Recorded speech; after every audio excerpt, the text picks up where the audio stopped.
Thank you, Crispian. Good morning, everyone. Good morning to the PCC commissioners. Good morning to our program panelists. Thank you for joining us today for this really important discussion on the role of nuclear in South Africa's energy mix. In particular, this conversation is really important, as we continue to deliberate about the energy mix and discussions around our low carbon future, considering our country's climate commitments. I am going to be brief because our agenda is very packed. And maybe just to give an indication of the program today, I don't think I introduced myself. My name is Simpiwe Ngwenya. I am a senior manager in the mitigation team of the Presidential Climate Commission and leading the work around the energy dialogues with the rest of the team. And so for today's program, as soon as Commissioner Mantlana comes in, he's facilitating the discussions as the Commissioner of the PCC. We're going to be having a framing discussion from the DGG of Nuclear Energy, Mr. Zizamele Mbambo, around the role of nuclear in SA's energy mix, followed by inputs from Professor Vali Padayachi from the Association of Municipal Electricity Entities, and some inputs and reflections from Prof. Samson Mampweli, the head of Energy Secretariat at SANEDI, and Prof. Mark Swilling will then come in. Following that, we'll have reflections from the social partners, but we'll get into the details in terms of the social partners. We've got our social partner, Princess Sakani Nkambule, Commissioner Mbali Baduza, Ms. Francesca from SAFSE, as well as Commissioner Mbodi.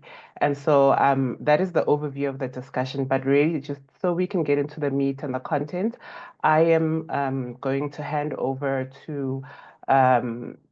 Zizamele Mbambo, who can take us through the inputs from government on the role of nuclear in South Africa's energy mix.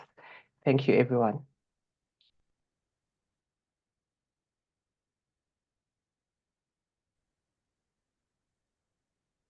Good morning to the members of the Commission and all the members that are in this dialogue. May I request that Simpiwe, you share the presentation from your side? All right. Please just continue with it. I see that it's now on the screen. So basically, we're going to take the Commission and the members through the role of nuclear in the energy mix, and we'll look into the government policy, look into the supply, the flexibility, the base load, the sustainability, the mitigation of greenhouse gas emission, look into the affordability of nuclear, look into the conclusions as well as the recommendations. So that's an outline of the presentation. Then I think it's important just to set out the policy position of government in as far as the nuclear energy is concerned in the country.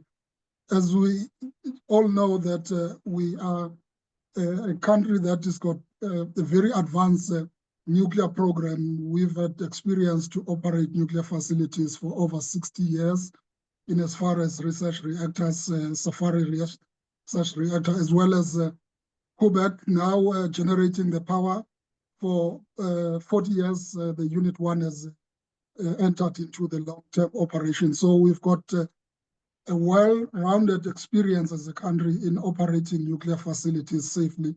And we've got an experienced regulator to regulate all nuclear activities in the country. And the government policy is that nuclear shall be used for peaceful purposes, for socio-economic development of the country. And the main objective of government is the attainment of the global leadership and self-sufficient in the nuclear energy sector in the long term. That's very important. As government, we look to participate into the full value chain for the nuclear fuel cycle, starting from mining, conversion, enrichment, fuel fabrication, generation of power, and the management. And that's all the nuclear value chain that we look into participating for peaceful purposes. And NECSA is responsible to lead in terms of the front end of the nuclear fuel cycle to make sure that as a country we can have a fuel supply. Then also Nuclear energy shall be used as part of South Africa's diversification of primary energy sources and to ensure security of energy supply. Nuclear energy shall contribute to economic growth and technology development in South Africa through investment in infrastructure, creation of jobs, and further development of skilled workers. Nuclear energy shall form part of South Africa's strategy to mitigate climate change. So the graph on the right-hand side just indicate the energy mix of the various countries. Focusing on South Africa, we could see that our energy mix is dominated by coal with a low capacity on nuclear, and we are lagging behind as a country if you look into the graph in terms of what other countries' role of nuclear in their energy mix. Next slide. This slide mainly demonstrates the supply flexibility of nuclear.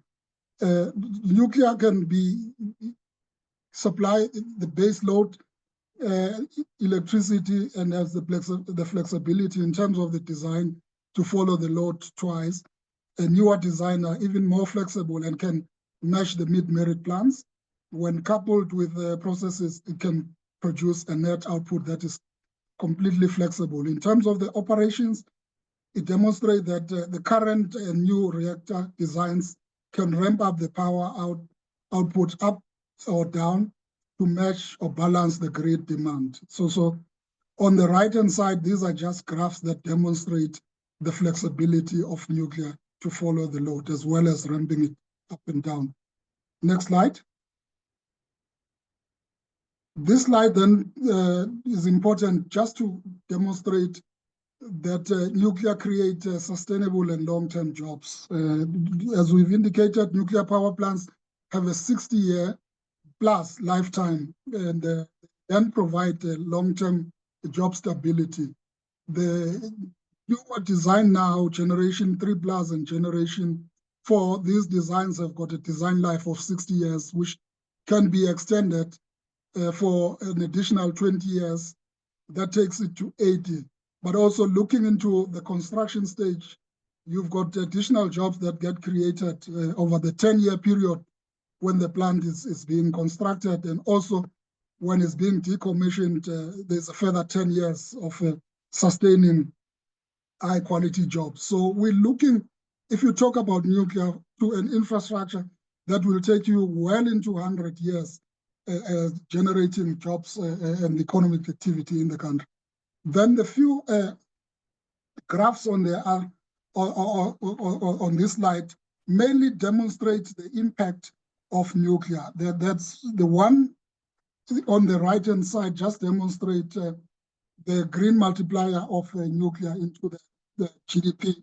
That if you invest, say, R1 of nuclear, the multiplier effect is that in the GDP it generates 411%, and it demonstrates that with other technologies in terms of their contribution into the GDP. Then the graph on the right-hand side is the one that demonstrates the impact of the Koeberg Nuclear Power Plant in the Western Cape in terms of job creation. The study was done by KPMG, and you could see that 19,000 sustained jobs were created through Koeberg. And in terms of its contribution to the GDP of the Western Cape, 30 billion. In terms of looking into the national GDP, contributed significantly also, as well as in terms of looking into the fiscus, it contributed 16 billion. That's just to demonstrate the impact of a nuclear project in the country. Next slide.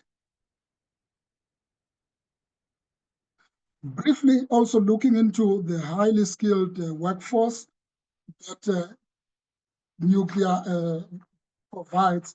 This is just a demonstration from the Canadian examples that nuclear industry provide extremely high quality jobs for the Canadians.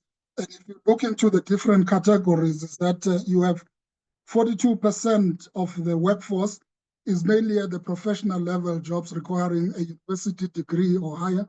47%, these are technical jobs, including the various trades that make up the nuclear workforce in Canada. And this compares very well with the South African situation, which was done by the study for the KPMG in 2014, which looks into the workforce categories in Koeberg, and then determine that if you look into that slide, this graph on the right-hand side is that you see that the professionals constitute about, on average, 43%, and then the senior management constitute a low percentage in terms of the workforce. Then the bulk of the workforce is then constituted by skilled professionals that ranges around 43% as well. Next slide.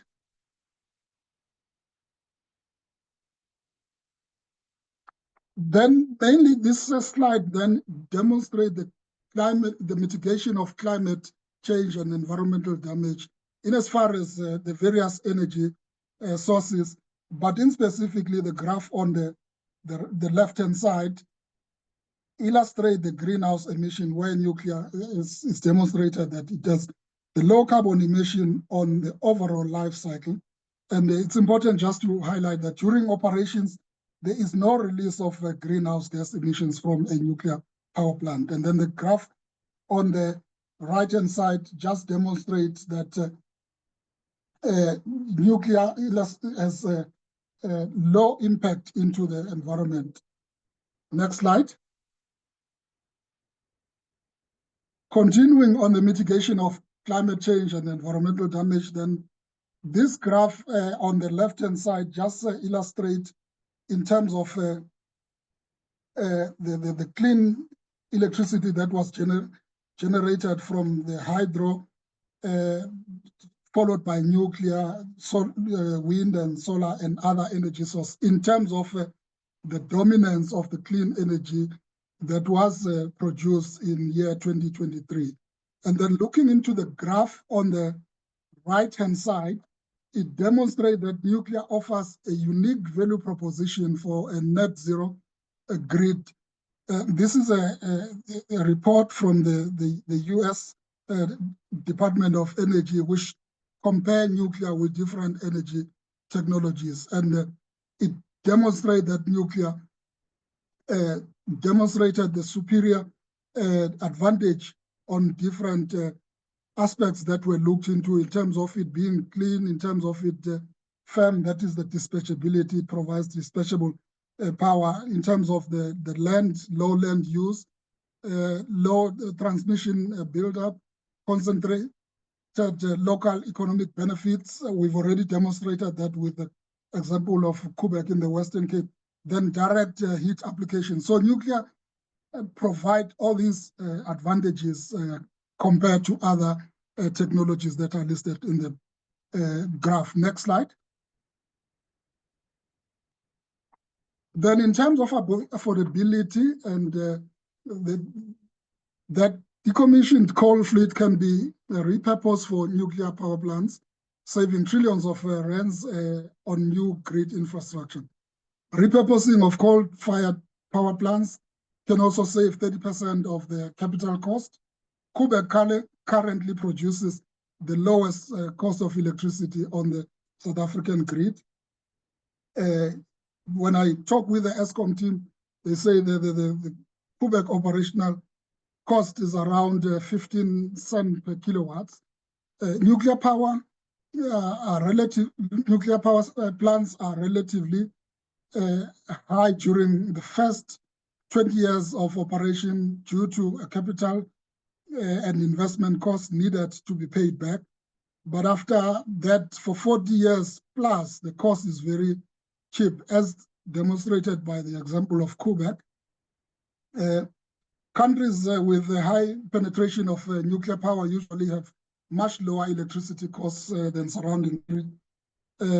Nuclear power can produce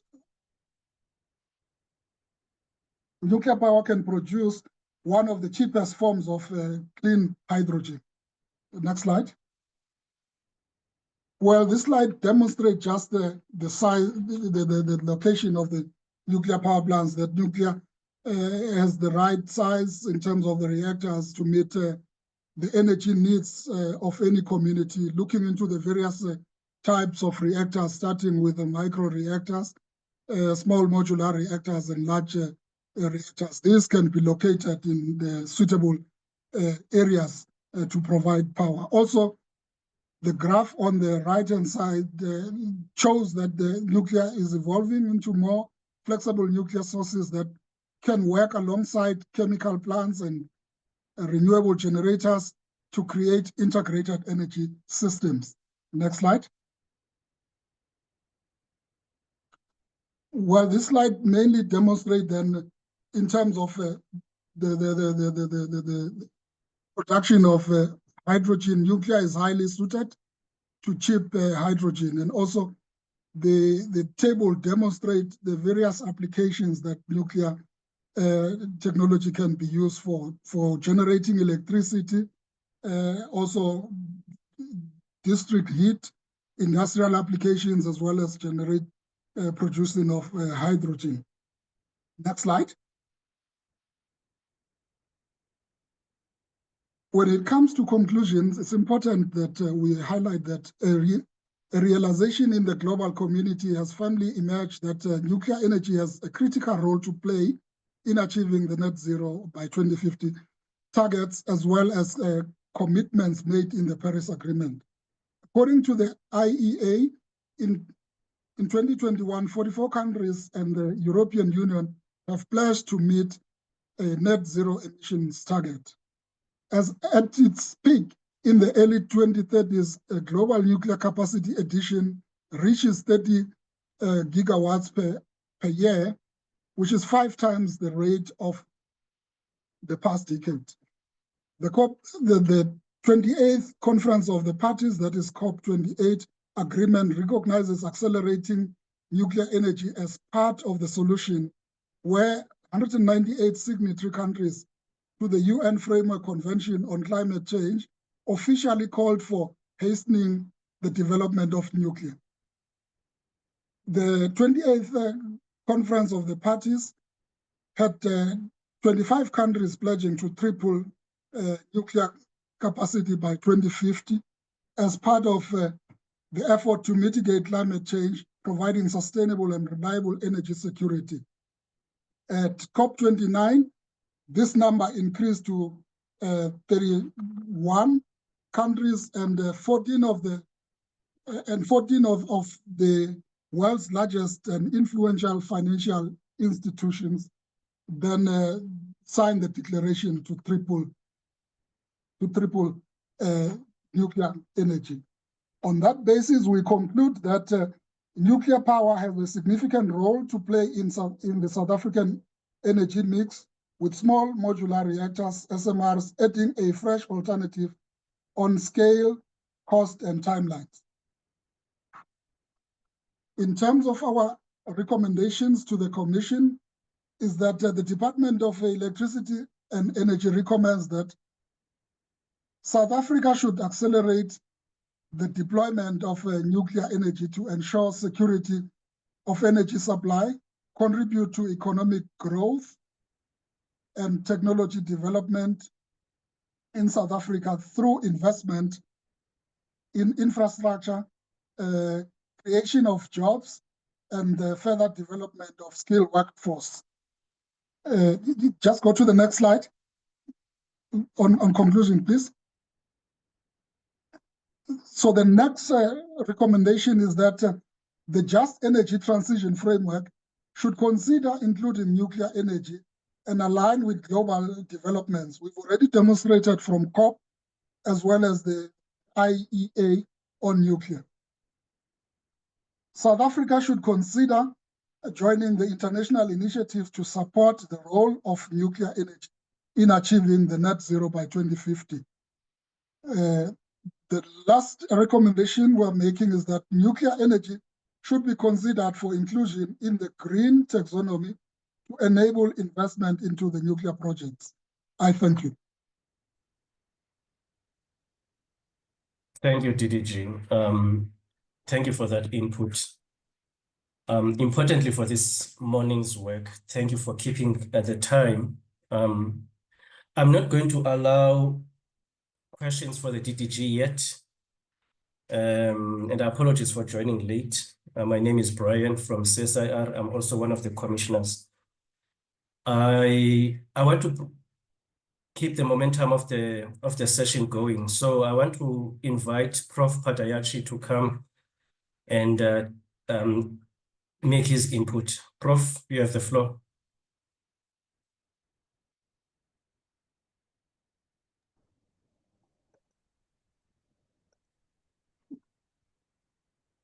Good morning, everybody. Let me just get my presentation on and then I'll start the show.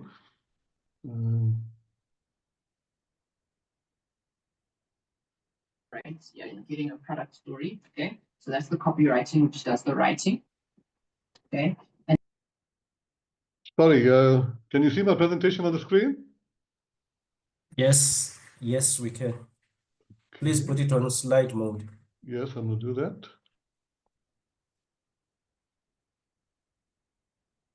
Yes, please proceed. Okay.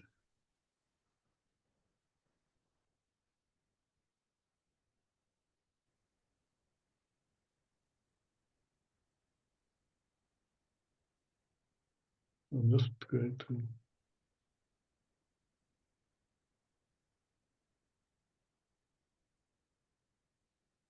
I'm just trying to take off facilitating the right portion of this on the screen. Can you just remove this on the side, on the right-hand side, because it's blocking my notes.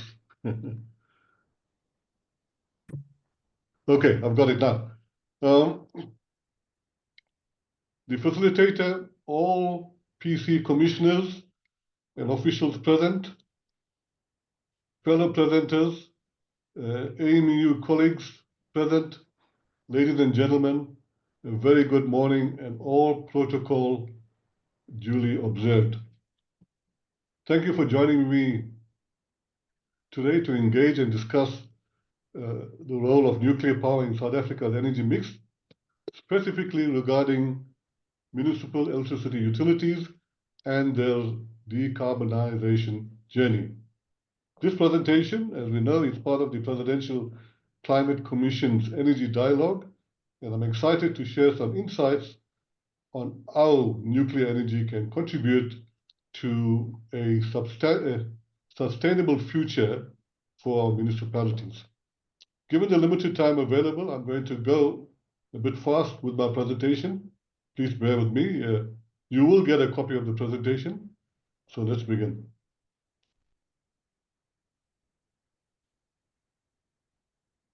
Before we dive deeper, I'd like to clarify, as a disclaimer, that the potential role of nuclear power in municipal electricity utilities is still an ongoing topic for discussion within the AMU membership and our partners, etc. What I present today reflects our preliminary thoughts aimed at initiating critical dialogue. Our goal is to converge on a well-informed position regarding nuclear power's role in municipal energy strategies. Please keep this context in mind as we proceed. This is an AMU disclaimer. Right, in terms of the overview of South Africa's energy landscape, I know it's common knowledge, lots has been said about it. So as South Africa grapples with a transition to a low-carbon future, our energy landscape faces significant challenges. The country's heavy reliance on coal has led to a high greenhouse gas emissions and energy shortages that threaten economic growth and social well-being. Municipalities are tasked with the dual challenge of reducing emissions while ensuring that electricity supply remains reliable and consistent. And I think we've dropped the ball there. Just continuing with the energy landscape, the obstacles to achieving decarbonisation targets include infrastructure limitations and financial constraints that hinder the adoption of sustainable practices. As we move forward, it is essential to emphasize the importance of a stable energy mix that includes both renewables and dispatchable, reliable sources like nuclear power. This diversified approach will not only enhance energy security, but also support the ambitious goals we have set for the sustainable and resilient energy future. Okay, this is a bit of a busy slide, but I think it's an important slide. Given this picture, which I've taken from the JET investment plan, there is now a pressing need to address climate change and reduce reliance on fossil fuels. Excuse me. There is a critical need for a prudent, fit-for-purpose, cost-effective, balanced, just energy transition to sustainable energy alternatives that reflects a migration or transformation or transition to a low-carbon economy. This includes increasing the share of renewables like solar and wind energy, as well as incorporating low-carbon sources like nuclear power into the energy mix to reach net zero by 2050. Nuclear power stands out as a low-carbon energy, as the DGD had just said, source that can provide reliable, stable electricity. Its integration into the energy mix not only helps municipalities meet their decarbonisation targets, but also complements renewable energy sources, which can be intermittent. By incorporating nuclear energy, we can enhance the overall stability of the electricity grid. Nuclear power plants operate continuously and are designed to maintain high capacity factors, typically over 90%. I repeat, typically over 90%. This capacity allows them to provide a stable baseload of energy, ensuring a consistent supply regardless of external conditions like weather. In contrast, renewable sources like solar and wind are subject to variability, which can introduce instability into the grid. Modern nuclear reactors like SMRs and AMRs are not only baseload sources, they can also operate, as the DGD has said, flexibly to some extent. Advanced designs allow for load following, meaning they can adjust their output to meet changing electricity demand. This capability is particularly valuable during peak demand periods, helping to balance the grid effectively. Now let's get to the strategic value proposition of nuclear, not the operational value proposition. Nuclear reactors typically have long operational, as has been said, lifespans, often ranging from 40 to 60 years or more. This longevity supports long-term planning and investment in grid infrastructure, providing a stable source of energy that municipalities can rely on for decades to come. Nuclear energy is a low-emission source of electricity, making it a vital component in our efforts to achieve decarbonization. By incorporating nuclear power, municipalities can significantly reduce their greenhouse gas emissions while ensuring a stable and reliable energy supply. This aligns with national and international climate commitments. Nuclear power plants provide essential ancillary services such as frequency regulation and voltage support. Please mute yourselves, you're disturbing. Yeah. Which But are crucial for maintaining grid reliability. As we integrate more variable renewable energy sources into the grid, the stability provided by nuclear becomes increasingly important, very important, in fact. Furthermore, and this aspect I want to emphasize, that's why I highlighted that in red.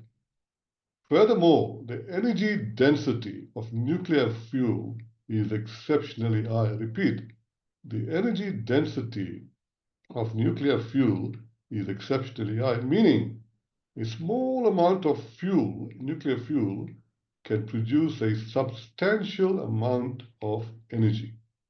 This efficiency reduces the need for extensive fuel supply chains and infrastructure, further enhancing the reliability of nuclear power. Bear that in mind, please.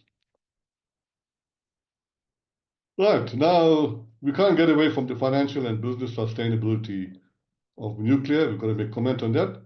So, nuclear energy is less susceptible, hear this very carefully, to the price volatility associated with fossil fuels, allowing for more predictable electricity pricing.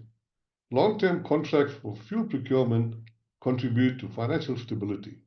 Furthermore, the development of nuclear facilities can stimulate, as the DDG has said, local economies through job creation and investment opportunity. We need that in South Africa. We have 95% poor people. We have 40% of unemployed youth, so we need this.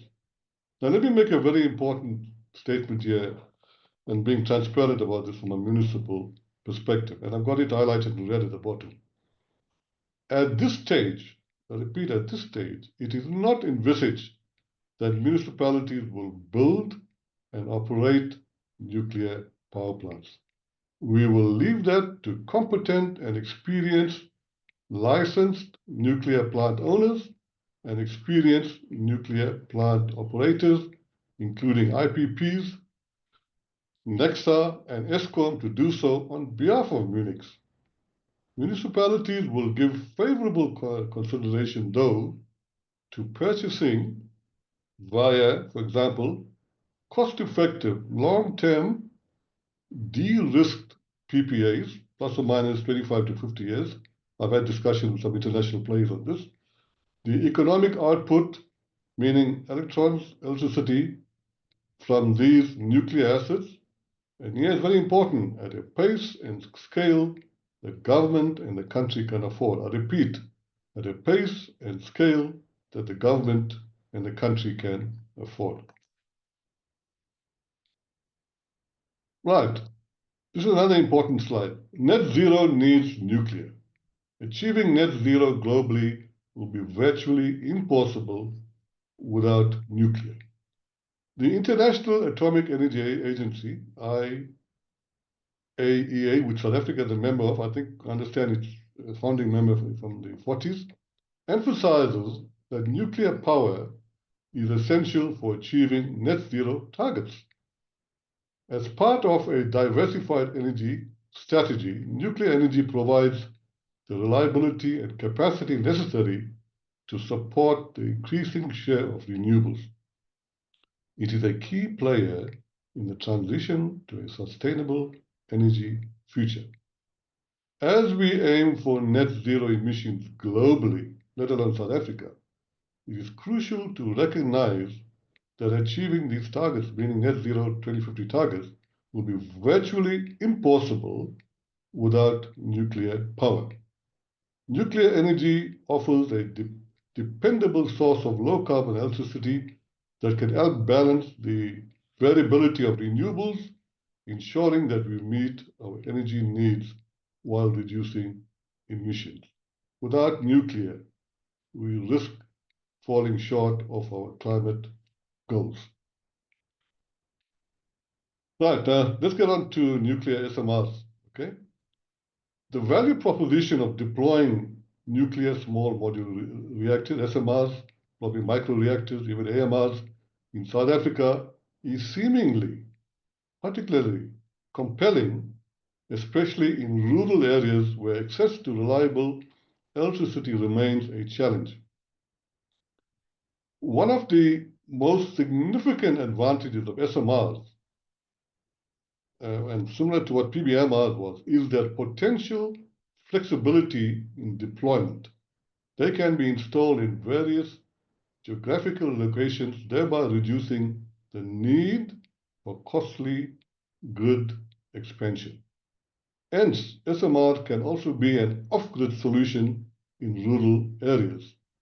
There are currently about 80 different designs of SMRs that are being considered globally. Given that our existing transmission and distribution grids that are significantly congested, often referred to, as I always say, a constipated grid, the installation of SMRs can alleviate some of this pressure by providing localized baseload power. This localized generation not only enhances energy security by reducing reliance on long-distance energy transport, but also supports, importantly, economic development in underserved regions, especially rural areas. Right. Just continuing with that, harnessing SMRs. Firstly, I want to highlight the value proposition of SMRs. These newer designs, such as nuclear small, promise enhanced nuclear waste management, operational safety, and efficiency, potentially reducing some of the historical concerns and from some of the armchair critics associated with nuclear energy. Incorporating SMRs into the municipal energy mix presents significant localization and job creation opportunities. Bearing in mind, I said we will not install and operate plants, but we will be the off-taker. Other countries like India are actively investing in nuclear SMR development, which demonstrates the global momentum towards embracing this technology. India, actually in January, issued a procurement notice. Is aiming to develop at least 100 gigawatts, I repeat, 100 gigawatts or 100,000 megawatts of nuclear SMR power by 2047, in plus or minus 22 years. They're actually bringing in the private sector to mitigate fiscal stresses, etc. SMRs can also power AI-driven electricity-hungry companies in data centers. You may have read in the media of recent, big technology companies like Microsoft, Google, Meta, and Amazon are also recognizing, and even Bill Gates as well, recent, also recognizing the potential of nuclear power to meet their energy demands while ensuring grid stability. These companies have transitioned immensely into renewable energy to reach their net zero goals and to mitigate the significant demand for AI and cloud services power demand. Notwithstanding that, these companies, Google et al., that they will still pursue wind and solar, they're turning into nuclear power to meet their short-term energy needs and net zero goals. This trend further underscores the relevance of nuclear energy into today's energy landscape. And if you look at the bottom here, I'll put the statement in bold. It is reported that ESCOM will be piloting nuclear SMRs, I understand at level of 100 megawatts with Nexa. So that's a significant development. Let's go a couple more slides. Right, this is my conclusion slide. Just to indicate that, in conclusion, incorporating nuclear energy into South Africa's municipal electricity utilities energy mix presents both opportunities and challenges. As municipalities shift towards decarbonization, which is their mandate, nuclear energy can serve, let me repeat this very slowly, nuclear energy can serve as a bridge, maintaining high-quality electricity supply while transitioning to a more renewable dependent energy mix. As an AMEU, together with SALGA and our membership partners and associates, we will be guided by the science and engineering, the prevailing socio-economic circumstances on the ground, the need for ensuring energy security, affordability, sustainable and effective service delivery imperatives, climate change, decarbonisation, and prevailing legislation, etc., when giving consideration for the use of civil nuclear in the energy mix of municipal electricity utilities. Again, I repeat, at a price and scale that government and the country can afford. And I just want to kind of end off the presentation by flighting, and I'll get the PCC communications people to flight this video. It's a plus or minus 3 minutes video on a International Atomic Energy Association, which is alluded to by the DDG, statement on the value proposition of nuclear power by Rafael Mariano Grossi, who is the Secretary General of the International Atomic Energy Agency at the COP28 meeting in the UAE, Dubai, in December 2023. And I repeat, South Africa is a member, I think it's a founder member of IAE. Let me hand over to the communications people to flight this video. Thank you. And I'll get back to my last slide.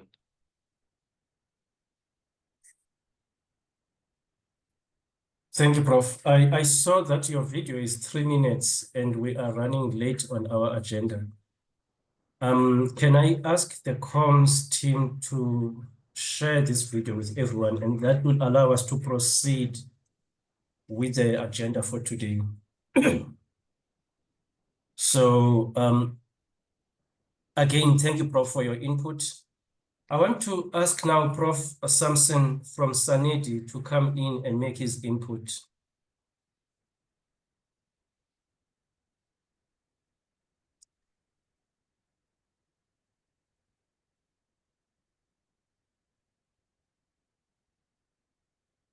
Prof. Samson Mampreli from Sanedi, please come input.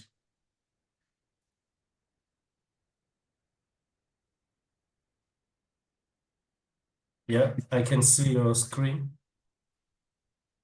Please put it on presentation mode.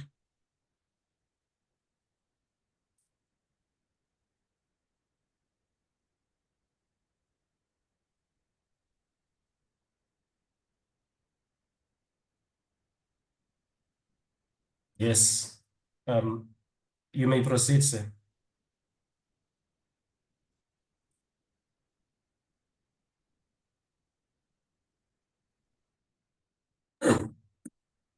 If you are speaking, Prof, I cannot hear you on my side.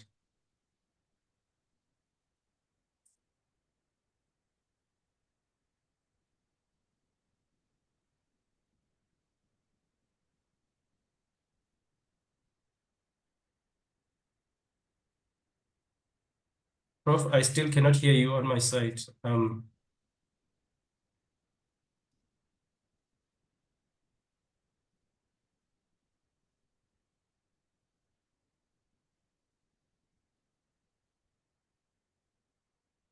Simpiwe, can you confirm on your side that you also can or cannot hear Prof? I also cannot hear him. Perhaps we should move on to Prof. Swelling, and when we can hear Prof, we can bring him in. Okay. Now, I think what we should do, let's swap Prof. Something with Prof. Swelling, whilst he's still fixing his system. Mark, are you ready to present? Yes, I am. Can you hear me? Yes, I can, sir. Please proceed. Thank you. I don't have a presentation. So my starting point is where Valley ended off, where he said, we'll do nuclear at a price and scale that government and South Africa can afford. I think the formulations government and South Africa is important. because that covers a wider range of investors other than the fiscus. So just globally, where we are at the moment is roughly 61% of our energy comes from fossil fuels, renewables 29%, and nuclear 9%. That 9% roughly comes from about 436 reactors in 37 countries. According to the ARENA scenarios for a 1.5 degree world, we will go up from 29 petawatt hours to 40, and that by 2030, and that would mean fossil fuels goes down to 24%, renewables up to 68%, and nuclear 8%. That would imply a growth in the number of reactors, even though the percentage is slightly lower. And by 2050, the estimates are fossil fuels goes down to about 4.4%, nuclear to 4.2%, and renewables to 91%. And that would be for a 90 petawatt hour world. So we do need to deal with the cost issue, and Lazard provides regularly a reliable data set that is used by many modelers around the world. And in order of going from the cheapest to the most expensive, the cheapest is onshore wind still at the moment, roughly between $27 and $73 per megawatt hour. Then to solar PV utility scale, $29 to $92 per megawatt hour. Then coal, $69 to $168 dollars per megawatt hour. Then nuclear, $142 to $222.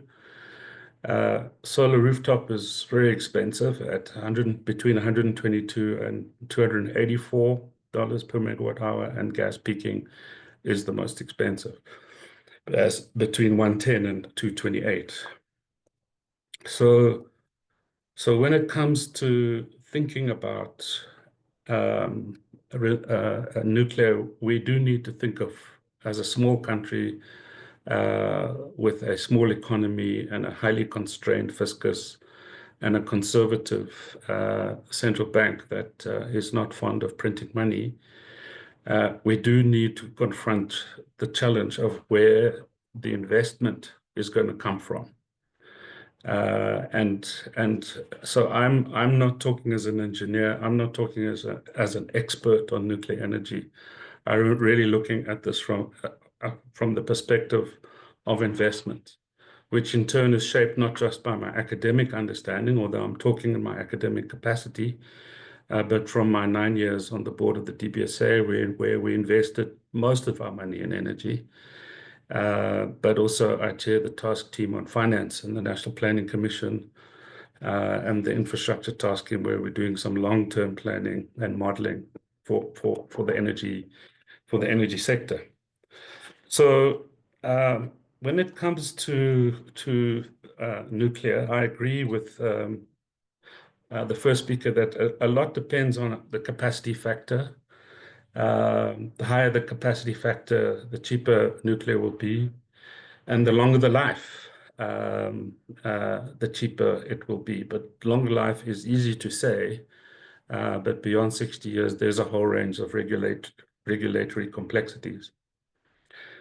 What I'm interested in from an investment perspective is research done by MIT, which looked at 75 nuclear reactors over the period 1966 to 1977, and their focus was on cost. And what's often used by investors in power plants is the notion of an overnight cost, which is, let's assume you could build this whole thing overnight, and you exclude interest, financing costs, inflation, those kinds of things, but you include direct and indirect costs. The overnight cost of, on average, was 207% higher than the estimated original cost of these 75 nuclear reactors. Publishing in the journal Joule, they looked at 5 decades of data and assessed costs in relation to learning curves. So in economics, what you basically do assume that as the learning curve goes up, costs come down. But that's not applicable to nuclear. And the reason for that is quite interesting, which is that 50% of the overrun, so take that 207% and say, okay, well, what were the overrun costs that really got inflated? And what's interesting is it's what is called soft costs. The design faults, the rectifying construction problems, project mismanagement, you just have to think of Hinkley Point at the moment. So this is why SMRs are of interest, because they're smaller, can be more efficient, and the claim has been made that they can be fabricated, prefabricated in factories and delivered on site. And I think for me, what I've been watching very closely is the NuScale project in Utah, which was a 462 megawatt SMR project for local municipalities. And during the 2016-2018 period, the estimate was that this would cost $55 per megawatt hour, and the contracts were done on that basis, and that's interesting. But in 2020, it went up to $58 per megawatt hour. In 2023, it went up to $89 per megawatt hour. And at the end of 2023, the project was closed down. And that ignores the built-in $4 billion subsidy. So that's a story of original estimates which didn't pan out, and that had a lot to do with the failure of prefabrication, which brings into question the notion of mass production of SMRs from an investment point of view. Now, what was really worrying to investors is that the model assumed a 95% capacity factor from the beginning. And there's no nuclear plant that has had a 95% capacity factor from the beginning. The project cost went up from 5.3 billion to 9.3 billion, roughly $20,000 per kilowatt hour, which is similar to Vogel, which is a big nuclear plant in Georgia. So they closed in 2023. So when we think of it like that, then what I'm interested in is whether it really is possible to bring the cost of SMRs down through prefabrication. In other words, the mass production of components. But because this failed in NuScale, it's really become quite an important focus for that company going forward as it tries to set up projects in other parts of the world, and other companies similarly. Now, I just want to come to the load factor issue.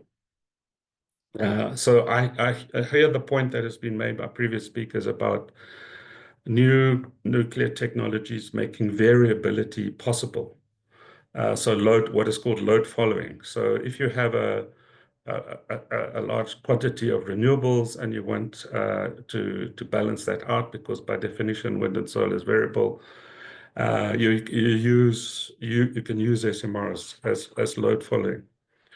Now, when you do that, what the average energy availability factor comes down, and that has financial implications. So in the NuScale project, they assumed that at a 95% load factor, they would have the cost of energy would be 89 kilowatt hours per kilowatt hour. If you drop that EAF to 75%, then the cost goes up to 141, and so per kilowatt hour. So variability is easy to say, but one has to worry about the financial implications from an investment point of view. What's interesting, though, is the cost of capital. And the Lazard report has interesting information on what happens to the cost of capital as you move from a low cost to a high cost environment. Don't forget, in South Africa, we're a high cost environment. So if you take an IRR, internal rate of return, or a weighted average cost of capital of, say, 5.4%, cost of equity at 8%, cost of debt at 6%, then what you are looking at is a low cost environment. But if you compare that to a high cost environment where your IRR or WACC is 10%, cost of equity is 16%, cost of debt 10%, then what happens to the cost of nuclear is that it goes up by 52%, from roughly on average $148 per megawatt hour in the low cost environment to $226 per megawatt hour in a high cost environment.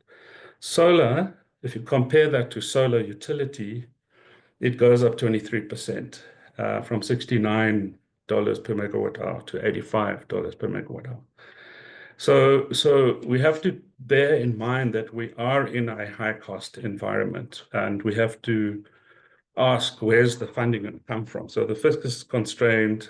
We don't have a central bank that likes to print money. So QE is not an option for funding mass infrastructure. So infrastructure is going to have to get funded from a range of domestic sources. The large bulk of funding, as the PCC report on climate finance shows, the large bulk of investments, climate finance investments in South Africa comes from the private sector, about 86%.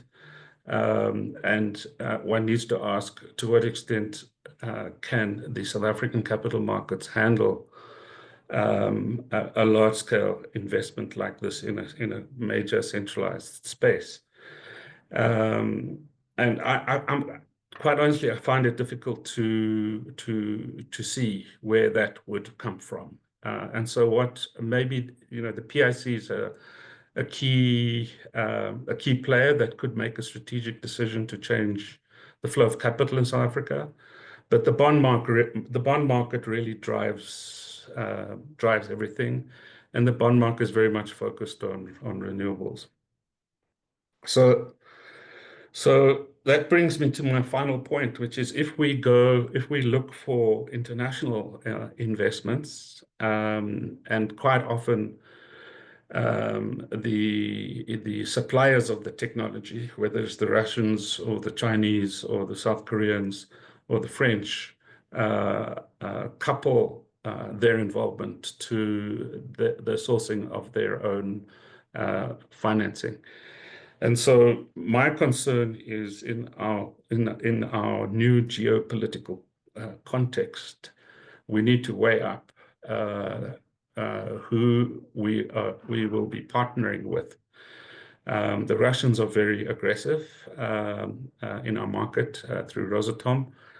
And somebody described a Russian nuclear plant as a combination of an embassy and a military base. And the financing arrangements tend to lock you in for a very long time into financial arrangements which really compromise your independence. So I think the opening comment, the opening reference that we had right at the beginning to self-sufficiency from the Department of Energy and Electricity, that principle would be seriously compromised in our geopolitical world if we become dependent highly dependent for a very long time on external flows of finance into the global financial system in order to build our internal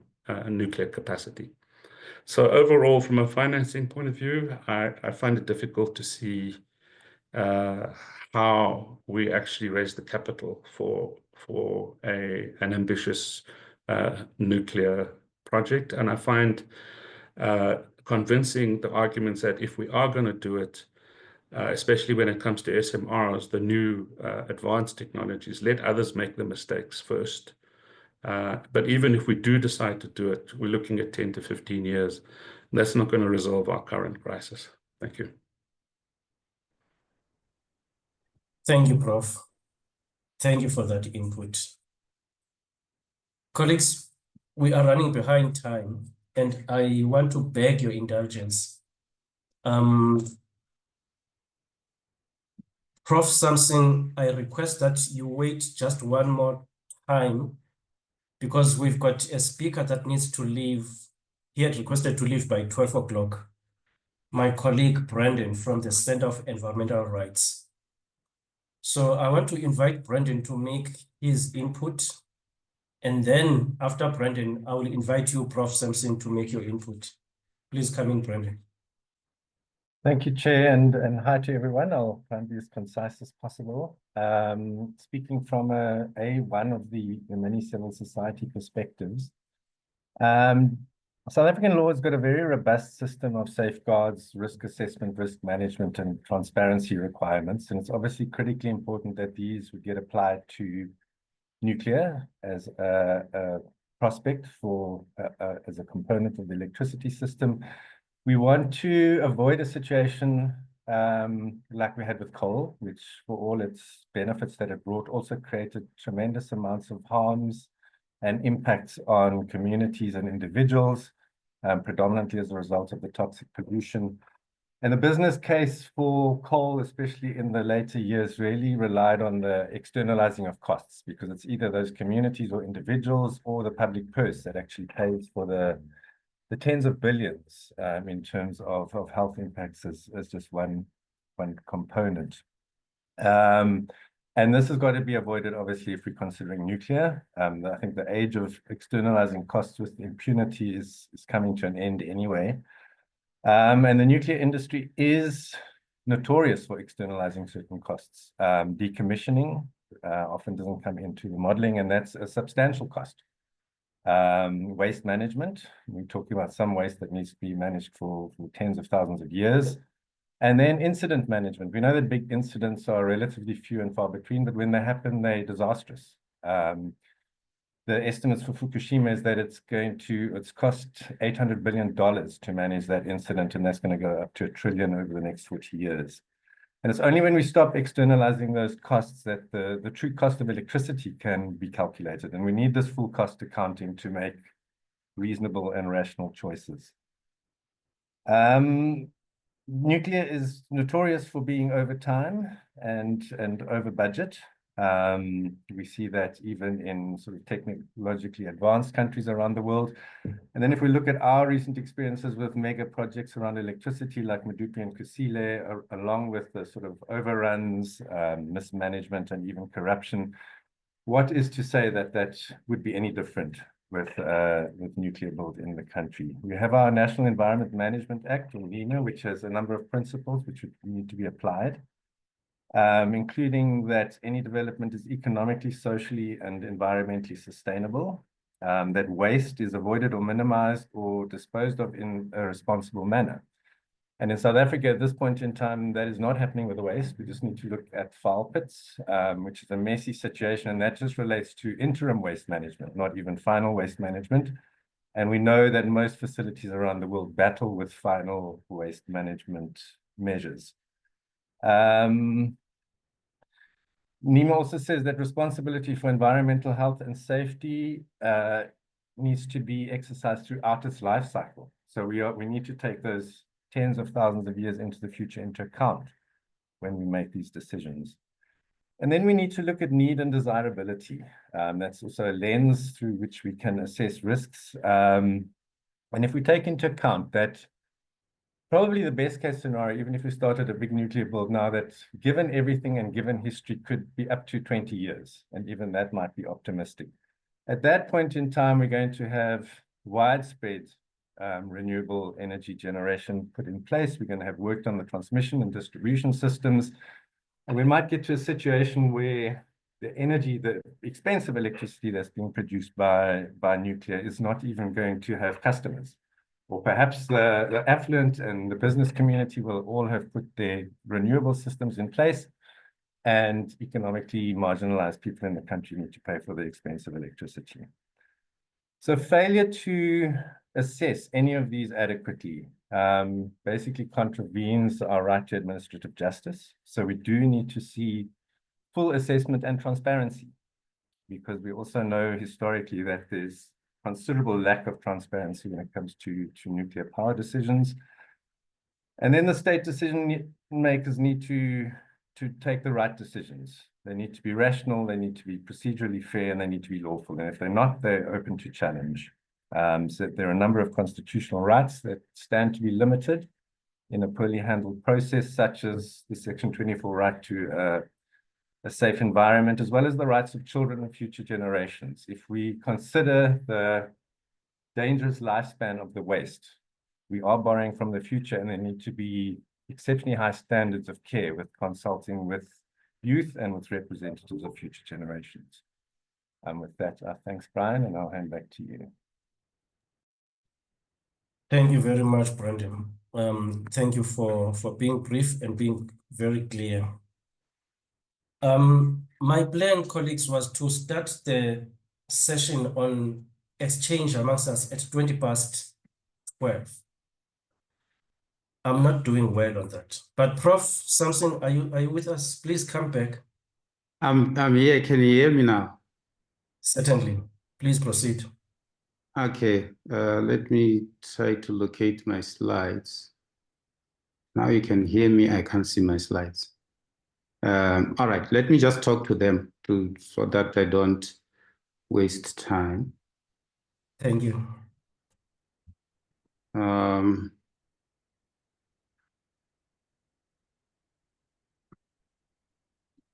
Now I can't. All right. Let's see. At the minimum, are you able to put on your camera? Okay. I'll try that. Can you see my slides now? Yeah, we can see your slides now. All right. Yes. Thank you. Put them on presentation mode.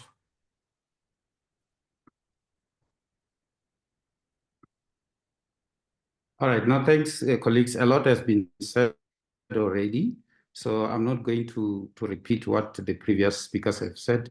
When I get to those slides, I will basically run through them and just highlight what I need to highlight. The DDG has spoken about COP28 in Dubai and the declarations there. I'm not going to go into those details, but in this slide, what is important is the fact that the International Energy Agency has indicated that there will be a growth in global nuclear capacity from about 416 gigawatts in 2023 to 647 gigawatts in 2050. This is based mainly on existing policies. So they looked at existing policies globally, and then they came to that kind of a conclusion. When it comes to the net zero emissions, Prof. Badayachi and the DDG have spoken to that, and other previous speakers. We all know the role of nuclear in the net zero kind of a situation. What is important in this presentation is the nuclear energy from the South African context, and I want to approach it from the policy point of view. We have the 1998 white paper on energy policy that calls for the diversification of the energy mix, and it acknowledges also the need to gradually transition to a low carbon economy. Objective number 4 of that is managing energy-related environmental impacts. The other colleagues have touched greatly on that. Objective number 5, securing supply through diversity in integrated resource planning methodologies. In my conclusion, I'll talk about that. Nuclear energy policy of 2008, whose vision is to exploit nuclear for peaceful purposes through the development of an extensive nuclear energy program with long-term goal of being self-sufficient in the nuclear fuel cycle value chain. So this starts to talk to long-term power system planning, which I'll talk to at the end of the presentation. And then the nuclear energy shall also form part of South Africa's strategy to mitigate climate change, and that is also part of what the nuclear energy policy of 2008 says. Then we've got the integrated resource plan that was approved in October 2019, which talks about the retiring of baseload coal, about 24,000 megawatts of the fleet by 2030. And as things stand, we know that Eskom has got that decommissioning kind of plan. So the replacement will happen through the clean energy technologies as well. Now, decision 2 is basically the Koeberg power plant design life to be extended by another 20 years. We all know the work that Eskom has been doing around that. The DDG and other previous speakers talked a lot about the repurposing of the coal fleet. And what I just want to emphasize in this slide is the fact that there has been studies that show that the retrofitting of existing fossil fuel plants is both economically and financially viable. There is one case study in Poland, which has got a similar kind of dependency on coal to that of South Africa, which illustrated a 28 to 35% reduction in capital costs and a 9 to 20% reduction in levelized cost of as compared to the greenfield kind of installation. So it starts to make financial sense. The just energy transition challenges. So where we have the coal fleet, and we all know the impact of the transition from high carbon fuels to low carbon fuels in those particular areas. So the nuclear energy can also assist, especially the SMRs, when it comes to just energy transitions as well. Lastly, on this particular slide, Russia and China are leading with SMRs. And Prof. Padayachi also indicated as well that there are about 80 modular reactors designs under development in 19 countries. And those countries include the USA, Denmark, India, and as well as Japan that I've visited extensively. Now, nuclear as part of the energy mix, we know that we've got extensive nuclear technology experience in South Africa through the Koeberg Power Station. And globally, there's a lot of presence that I'm not going to repeat. Nuclear also assists in terms of as a base load source. I'll talk to that in a moment. The greenhouse gas emissions, some previous speakers have talked about that, security of supply, and then we just need to indicate the challenges with the high upfront capital cost. However, competitive with other technologies as well. It's a viable economic option due to long-term operational lifetime. So when we start to talk about long-term power system planning, it starts to make sense. All right, and then the case for SMRs has been made. I'm not going to spend a lot of time on this, but what I just need to flag is the two last bullets, the transfer of the PBMR from Eskom to NERSA for further development, and a cabinet decision that is required to lift the PBMR from care to maintenance, care and maintenance. That will unlock the PBMR technology in South Africa. And we're talking about things like this because some of the global technologies in nuclear energy on the SMR side of things are based on our IP in the PBMR. So we've got the capabilities. This is the last slide. The recommendation: South Africa should pursue nuclear at a cost, pace, and scale that is affordable to the country. Prof. Padayachi talked about that as well, and Prof. Schilling started on that as well. Nuclear should be considered for long-term power system planning to avoid future supply challenges. And SMRs offer a good alternative when it comes to the alternative to fossil fuels. There's a greater need for grid strength and ancillary services that requires consideration for nuclear to replace the coal fleet and other fossil fuels. The massive renewable energy program will also require the grid strength and ancillary services. And if we look at the current long-term power planning, we're still looking at retaining some of the coal fleet into the future. My proposal is that we start looking at replacing some of those coal fleet with the nuclear build going forward. Thank you, Chair. Thank you, Prof. Thank you for that input. And thank you for keeping it concise.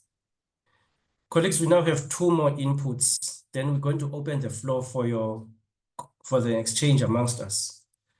I am aware that most of you are involved in the chat and are participating there. Thank you for those inputs that you are making there. Now I want to come to Francesca, and then after Francesca is going to be Commissioner Mbodi.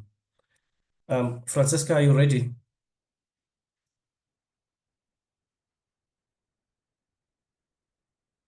Hi, Brian. Yes, I am. Hi, everyone. Yes, you got me on the hop, but I'm ready. Let me just do my presentation. 1 second. So while I'm sorting out the sharing of my presentation, I just want to say thank you to the PCC for the opportunity. And let me just get this up. And also, 1 second, sorry. Also that I'm from SAFC, the Southern African Faith Communities Environment Institute. SAFC has been a watchdog and working on energy and nuclear issues for over 15 years. So although we're part of civil society, we do have quite a lot of knowledge on this issue. We follow it closely. So I've been invited to speak today briefly. I have a lot of slides, but trying to cover all the issues, but I'm going to be as concise as possible, and you can refer back to my slides in more detail. So talking about the issues that we have with nuclear energy in South Africa, and we're looking from a public interest perspective. One of our major issues is public participation, the financial feasibility and high capital costs, the implication on electricity pricing, how it's going to affect our pockets, and especially those most vulnerable in South Africa in terms of unaffordable electricity already, debunking some of the myths, looking at the lifetime extension of the Koeberg Nuclear Power Station and why that's a problem, as well as radioactive waste management. So very quickly then, there's a lot of skepticism in the public. You'll see it in the chats around nuclear energy. And this is because of government's past policy approaches, the corruption around the previous nuclear deal. And so there's a lot of skepticism around this nuclear issue, and public participation continues to not be what it should be. Last year, we heard the Energy and Electricity Minister withdraw his Gazette for New Nuclear because of a challenge from civil society, because the processes, our democratic constitutional processes, are just not being followed. And it's really critical when we do energy policy making that we look at public participation and that we remember that energy policy making is not something fixed in stone. Some of the things that have been said already today feel as if, you know, it's harking back to a previous system and a previous reality, which is not current. So in terms of the costs of nuclear energy, we know that nuclear energy is by far, and all the graphs show that, the most expensive, most time-consuming energy system to bring in place. We heard from Prof. Swilling and others, when you look at the crisis of energy needs in South Africa and the climate crisis, nuclear energy just doesn't come on board soon enough. And there's much more affordable, accessible energy systems that we can bring on more quickly that will meet our energy needs, that are affordable and safe. So there's implications around costing, the prices of energy. When you choose a very expensive energy system, it does impact our wallets. And we can see with Eskom's current debt load, we are having double-digit inflation on electricity costs every year at the moment, and that's really unacceptable. So to say, let's bring on the most expensive energy system there is out there, really needs to have a lot more justification than what we're hearing. Here's some slides from some studies done on the costs in the US. There you can see NuScale, Prof. Swilling also referred to them. You can see that the projected costs and the actual costs are completely different. And I want to remind everyone that small modular reactors have only been done in 1 or 2 instances. This is not something that is a known, proven technology that we can just roll out in South Africa. We also need to look at safety risks around countries like Ukraine. We know that globally we're going into a much more high conflict area. What happens if someone decided to invade South Africa? What would happen if we had these small modular reactors all across the country? We need to look at risks and safety when we look at energy systems. Here's another slide on small modular reactors, and that they just can't compete with PVs. And I think it's really important for us to look at pricing. I think pricing is a really important debate for South Africa. When we look at cost, that's where we need to center the argument. And also risk and safety, but I think cost is absolutely critical. We also know job creation. Renewable energy creates many more jobs more quickly, and it also will allow us to create jobs that in energy systems that have much less overruns. So as you saw with nuclear, because it's unexpected how long it's going to take, it's unexpected how much it's going to cost, you're going to see far fewer jobs coming out of that kind of energy system. And we at SAFC have been doing a lot of looking at Koeberg Nuclear Power Station. It's so funny, I can see people's little comments on what I'm saying, and a number of you are very pro-nukes. And I get that. You know, if this is your career and your vested interest, of course, you're going to disagree with what I'm saying. But it is fact-based what I'm doing here. I'm not speaking solely from a faith-based position around the ethics. I'm really trying to bring the facts. So you can look at the data and interrogate everything that I'm bringing here, because it's very important that we have lively debates and disagree with each other. So the critical issues at Koeberg are around safety and defense in depth. We had to pire a lot of the documents around Koeberg because it just wasn't accessible, and the public participation process was really inadequate. Even Eskom agrees with us that the critical safety containment system, which is not being monitored effectively, is absolutely ideal.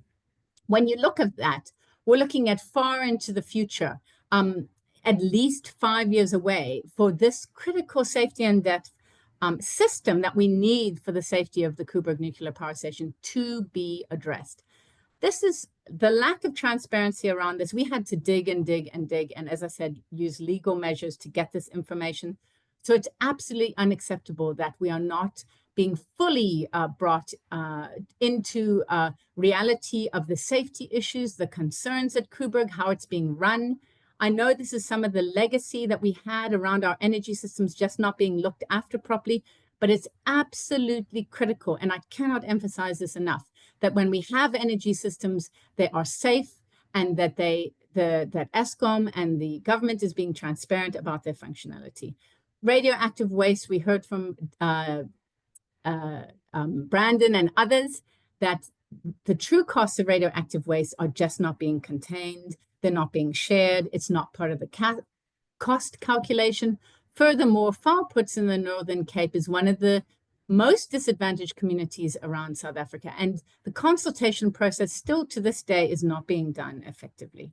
So in summary, thank you, Brian. Ethically, the answer should be no, and economically the same. Thank you so much. That's my concluding slide. Thanks a lot, Francisco. That's very clear. I want to invite Mbodi. Commissioner Mbodi, are you with us? Yeah, sorry about that. Please take the floor, sir.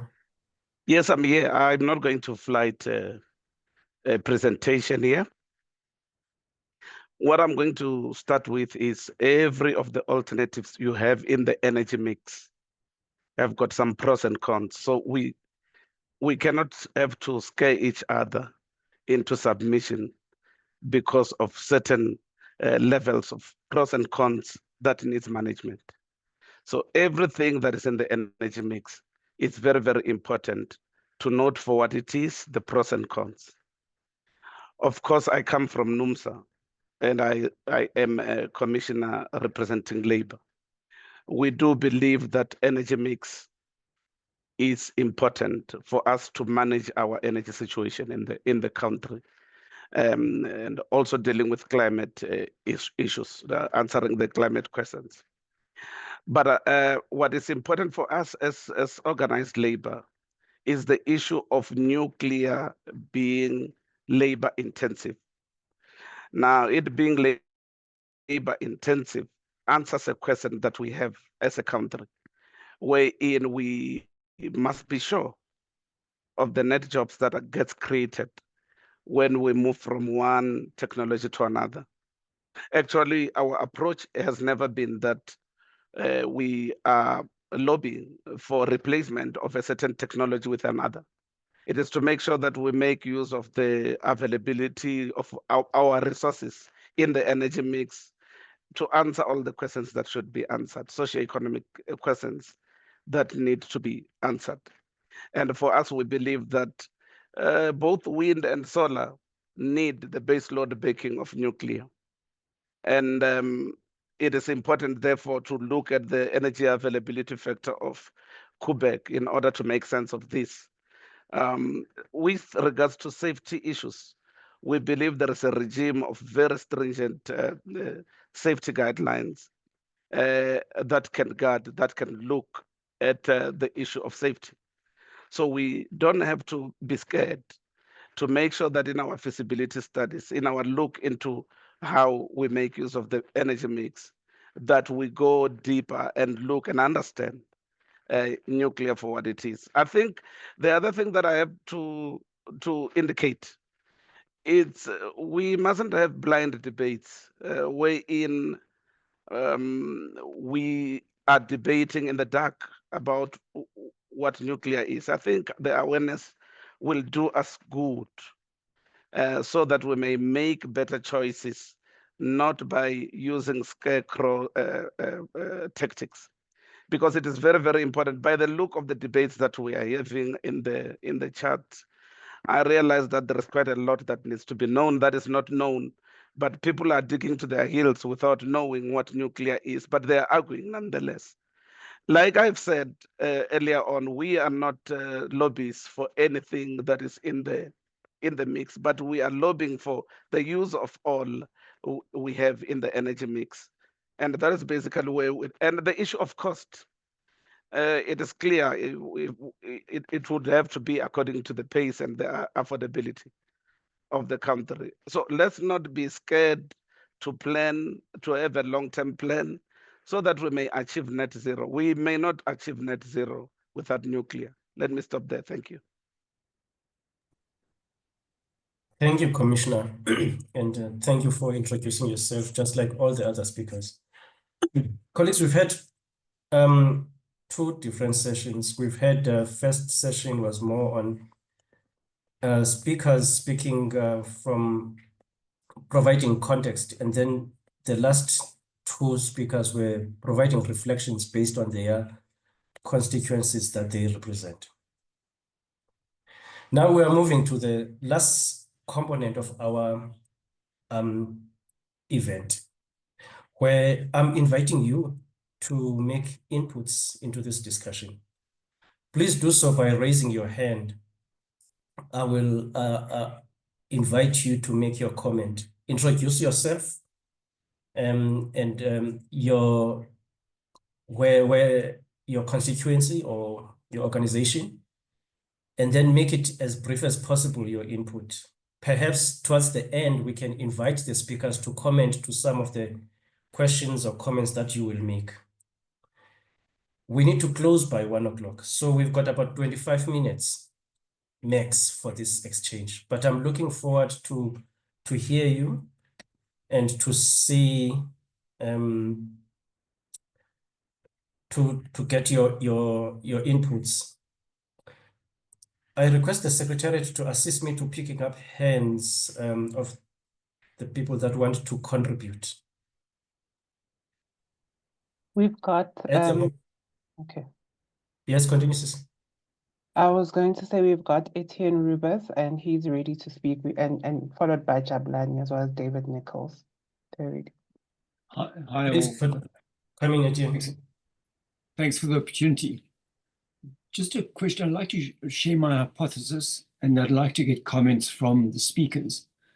My hypothesis is there's a clear future for nuclear in a decarbonized world. I don't think that can be debated. And particularly SMRs. But particularly SMRs, it hasn't been proven. And there's a lot of development work that still needs to be done with that. Should South Africa not do nothing about nuclear, except that our nuclear specialists will go overseas because there's limited opportunities in South Africa?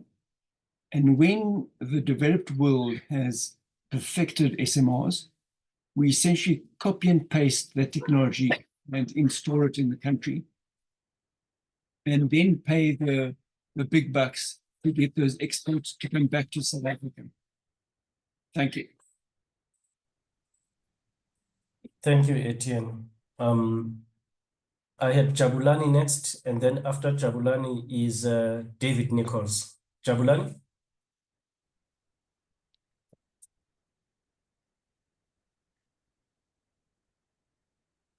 Can you hear us, Jabulani? You are still muted.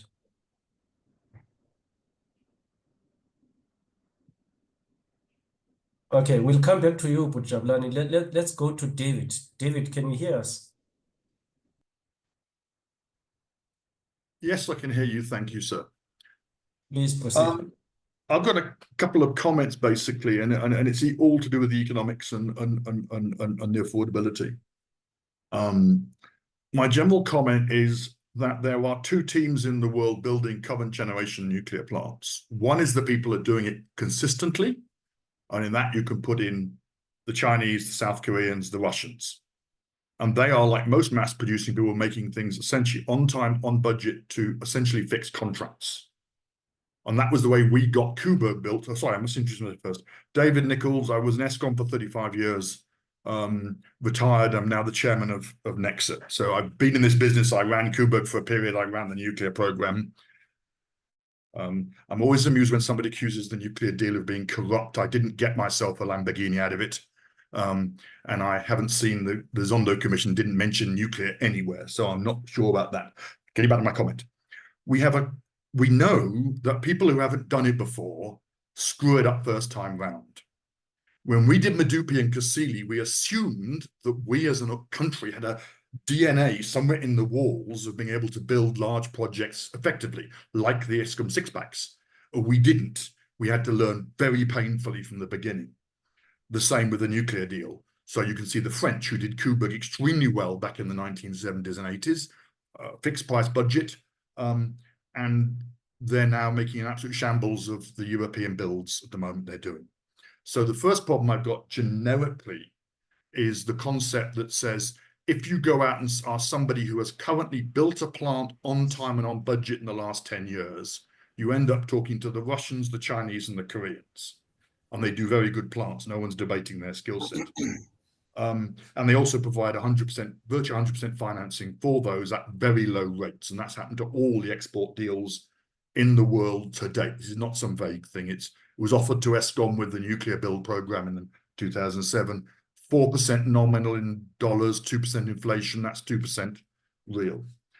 And I actually find it very interesting that in studies, everyone is very happy to take the world's best costs for the next PV or solar or wind installation and the projection of the cost of batteries in 20 years' time and say, we must use that for those things. But on the nuclear front, they choose Hinkley Point C, which is probably the worst project I've seen in my life in terms of budget and schedule. They do not use Braca, they do not use El Daba in Egypt, which is under construction now. They do not use the Turkish plant, they do not use the Bangladesh plant, they do not use the Belarus plant, all of which essentially are fixed price contracts and coming in exactly like Koeberg was in terms of cost and performance. So I think we've got a very interesting selective discussion of how we actually choose data. And that's my general comment. I would actually argue that we can be as competent as the Bangladeshis, the Egyptians, and the Turks in building a nuclear plant with as an import with somebody doing it for us. In terms of jobs, that was mentioned earlier, the job issue is, yes, you've got a few nuclear scientists, but most of the guys doing this work are ordinary people doing ordinary jobs. Look at Koeberg, there's probably 30 guys out of the 1,500 at Koeberg who are actually planned as scientists. The rest are technicians, etc. Thank you, that's my quick input. But it's why do we choose selective data is my basic question. And why do we ignore the reality of what's happening in most of the world? Thank you. Very clear, David. Thank you for that. I want to come back to Jabulani. Jabulani, can you hear us now?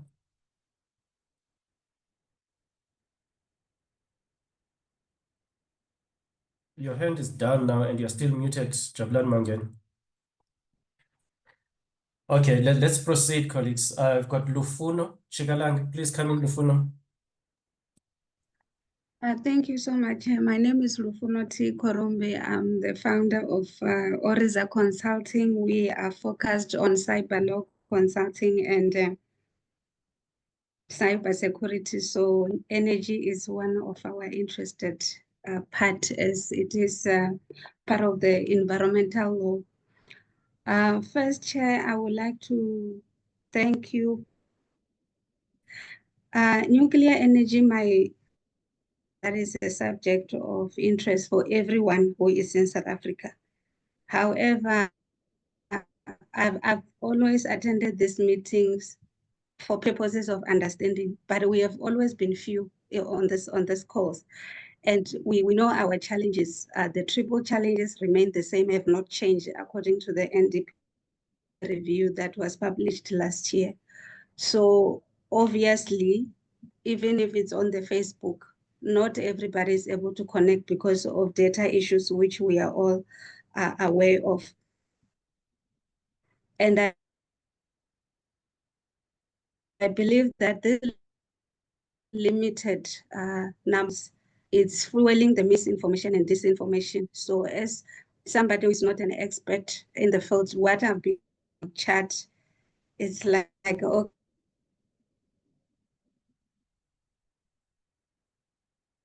okay, empowering us as South Africans, not the that are on this call, because they are vested interests, but I generally don't understand. That's why I am making time to attend most of this meeting. I'm sure the PCC might be finding an office for me if it was a physical meeting, considering how often I'm attending this meeting.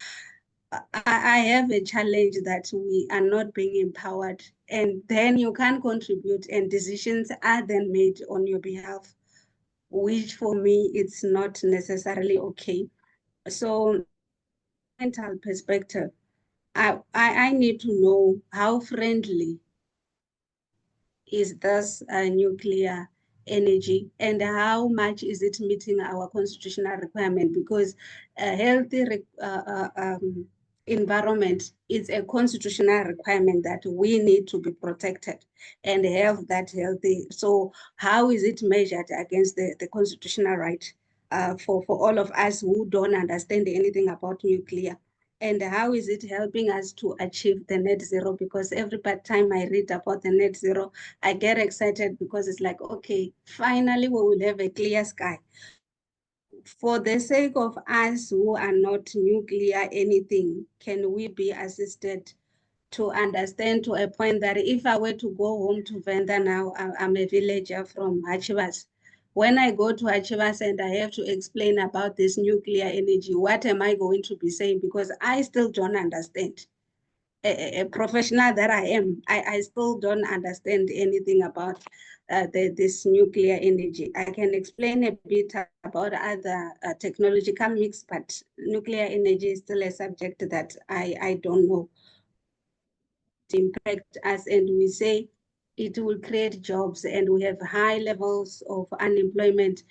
We're not getting how this will happen. Which skills do we have that we can point and see? I know a few nuclear scientists, seems we have more. That information.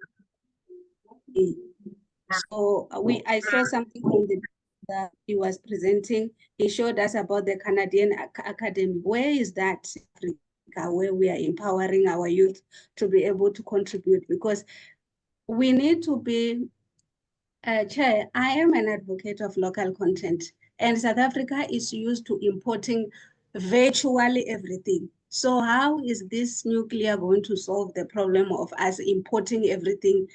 And if we are importing everything, how are we creating the jobs? How are we creating the opportunities for the SMMEs that we claim to be supporting?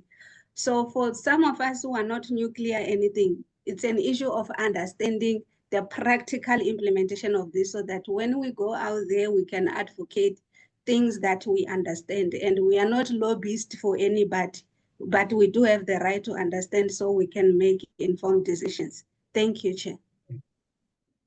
Thank you very much, Lufuno. That is, the Secretariat is listening to you. We as commissioners are listening to that, to the call that you are making. And thank you for highlighting the need that you are expressing. Next is Professor Anton, is going to be followed by Noloyiso. Prof. Well, thank you very much, Chair. It's Anton Eberhard from the Power Futures Lab at the University of Cape Town. In a competitive procurement process for nuclear, the electricity price and cents per kilowatt hour is going to be a key determinant in selecting the winning bidder, provided they meet other required qualifying criteria. So I have a question, please, to Mr. Mlambo. Could he give us an assurance that the winning bidder will be held to that price? In other words, if there are cost overruns, will the nuclear provider take the haircut, or will the price be passed to the consumer in the tariff? I ask this question because in all our other competitive energy procurement processes, solar, wind, batteries, and gas, the bid price is hardwired into the contract, and any cost overruns are to the cost of the provider. So if Mr. Mlambo could give us an answer that the same case will apply for nuclear. Thank you. Thank you, Anton. We've noted that. Noloyiso, you are next. It's going to be followed by Clement and Nomsa. Noloyiso. Thank you, Chair. Good day, everyone.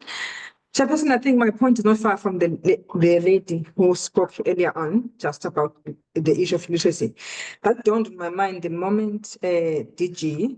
Sorry, Noloyiso, may you please introduce yourself? Oh, I apologize, Chairperson. My name is Noloyiso Walingo from the KwaZulu-Natal Government, Climate Change, Environmental Management, Environmental Planning, Governance, and Information Management.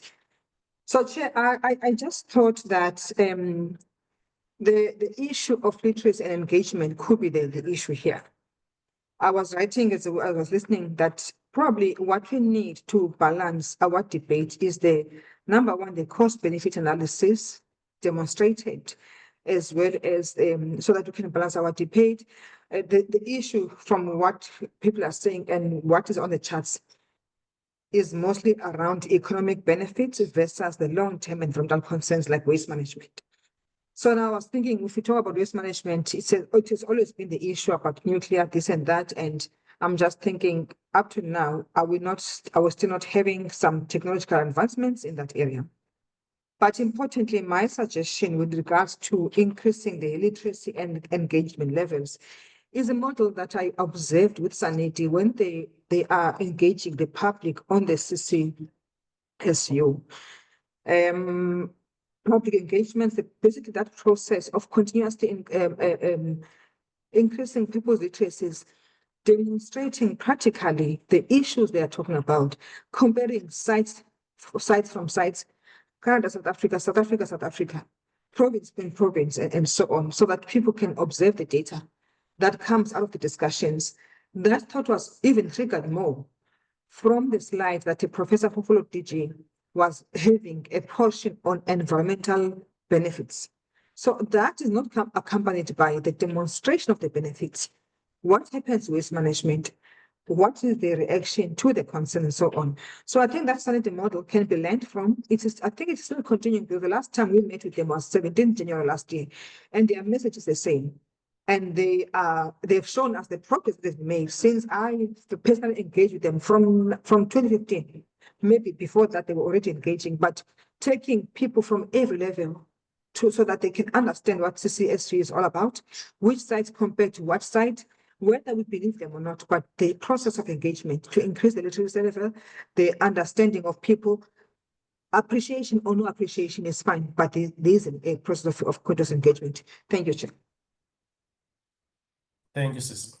According to my screen, we've got 12 hands. Also, according to my screen, we've got 10 minutes. I request that each speaker takes only a minute to explain her point or his point. Next, we've got Clement, and then Nomsa, and then Hendrik Barnard. Clement? Good morning. Am I audible? Yes, sir. Yes, I'm Clement Mepudi from Grassroots for Climate Action, Gauteng. I'm straight on the point. We have delayed, like the Minister of Electricity have delayed the nuclear procurement. Now, I want to know now why you come with nuclear, and before the minister, even the PCC said no for coal, no for nuclear.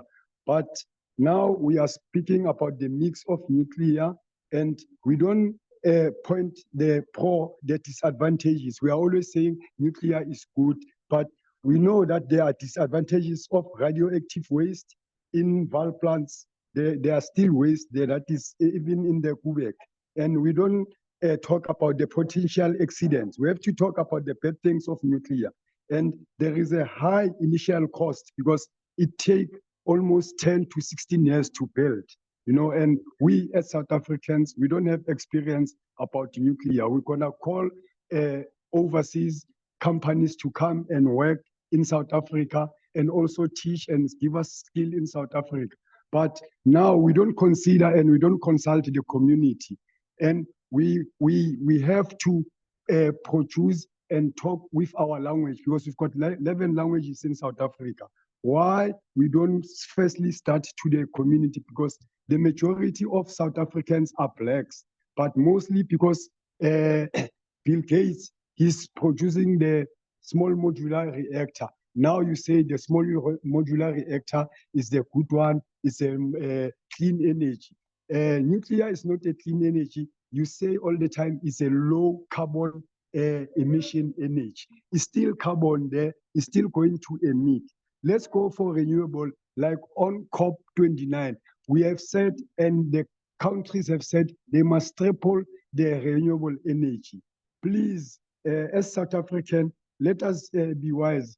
Now, the Minister of DMRE, he said Iran and Russia must come again and start to build nuclear. But Zuma was stopped to build nuclear. Now you are coming with a cat and mouse and saying nuclear is good, but nuclear has been halted. That's my point. And you must consider the grassroots level community first, because the black and the marginalized and those who are on the grassroots are the black people. The white people, they own the companies that they want to build. They have got construction. But the people who are suffering through this electricity, who are suffering like now, the tariffs are high, people unemployment, and also we don't have enough capacity with nuclear. We don't have experience with nuclear. That's my point. please, let's go to the point and let's start and make with a scale and a pace. Don't rush to implement this 2,500 megawatts. Let's go for energy. Renewable energy is people's power. Thanks, South Africans. Thank you, Poti. Thank you for your input. Next, I've got Nomsa and then Hendrik Barnard. Nomsa, please come in. Thanks, Commissioner. Nomsa Kana here, Chairperson of Africa for Nuclear. And I'm coming from grassroots, from rural areas, and a nuclear scientist for the past 15 years. We've contributed quite in the numerous policies regarding our energy mix, IRP, since 2014. So, Chair, I think this is quite a credible meeting. All the debates have been healthy, although some of the presentations do need some factual info. But I must say that the State of the Climate Action in South Africa report that the Commission released last year provides a critical assessment of the country's progress and challenges in addressing climate change. And with that being said, the recent recognition of nuclear energy as a clean energy technology at COP 2028, I think some of the commissioners did attend those, underscores its importance in the global fight against climate change, and South Africa must seize the opportunity to integrate nuclear power. I mean, that is not even an issue right now, but it's just an understanding that it must be really embedded in the just energy strategies. One of the most critical things that are coming out from this meeting is we see in most of the public awareness engagements that are done by NNR or DMRE is always the lack of awareness, information and misinformation that goes and filtrate into communities. I really believe that PCC, after that report, they should do a booklet that gives understanding. And I think Sanidi has done this in the past regarding, their embodied energy technologies that they like, where they explain all the technologies that are within and are pro-climate change. And this will really assist communities in understanding these transitions that are happening, because yes, they should be involved and they must be well informed so that there is, a paramount and a power understanding of our energy technologies in the country. As long as we have understandings that are still stemming from Hollywood movies about nuclear, then we still have a lot to debate about. And I think David made credible submissions regarding now the examples that are always used around nuclear. There are countries with lower GDPs than South Africa, but they are in the race of building nuclear power plants and embedding them in their own energy technologies. Thank you, Chair. That's all from my end. Thank you, Nomsa. Colleagues, it's 5-1. I'm going to allow 2 more speakers, and that is Hendrik Barnard and Adivao. Unfortunately, because of time, I cannot take more people. Then I'm going to invite Lebu to close the session. Hendrik Barnard, please come in. Thank you, Hendrik Barnard. I'm an electricity pricing expert in the industry. It is clear from the discussion that there's a wide range of differences of opinion. For me, the most important thing, we need stable, cheap power. How is that going to be achieved? We need to make sure that the market operator goes out in the market and ensures that we get bids from any technology that can meet the profile and the cost. So as long as that, if an IPP comes with a nuclear power station and they come and they bid in at a price that is cheaper than the alternatives, then I believe we should contract them. What we don't need is that we have another Eskom state-owned enterprise building this thing where eventually the poor taxpayer have to bail them out because of cost overruns, because of load factors, etc., etc. If we do that, then we will achieve the objective of meeting the energy needs at a low cost. We've heard that the prices are too high. There's a lot of poor people suffering. So as long as we do that, I believe the risk is on the private investor, and all the things we've been talking about, the environment, etc., that IPP should surely then cater for a premium to put funds away so that after 50 years that we can make sure that there is money available to close down the station and treat the waste. I believe if we follow that route, the risk is minimum and we will achieve our objective, because the arguments for and against it is so wide range, you will never settle that. Thank you. No, thank you, Hendrik. The last input is going to come from Adivao for today, and I'm going to hand over to Lebo. Please come in, Adi.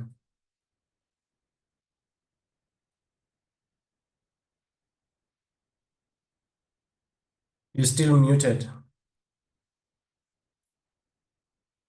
Adivao, please come